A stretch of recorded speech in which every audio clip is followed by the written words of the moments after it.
मलाई कस्तो भइछ भन्ने तपाईँहरूलाई स्पष्ट भन्दाखेरि होइन, खाउँ त भनी दिनभरिको शिकार, नखाउँ भने कान्छाउको अनुहार भएको छ के। त्यही भएर साथीहरू सबजनालाई घर किन्ने मान्छे छ भने पठाइदिनु, आउनु भनेको मैले।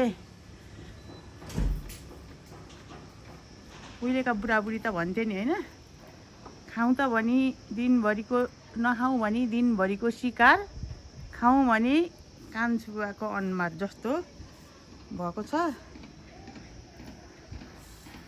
त्यही भएर सबजना साथीहरूलाई घर किन्नलाई बिन्ती राखेको मैले होइन।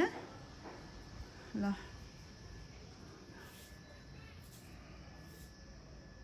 उहिलेका बुढाबुढीले जस्तो भनेको त्यस्तै पुग्दो रहेछ, जस्तो बुढाबुढीले भनेको त्यस्तै पुग्दो रहेछ है।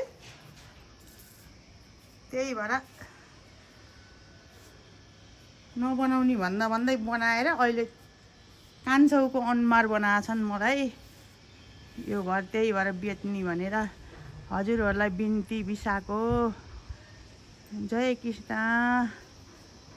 राधे राधे।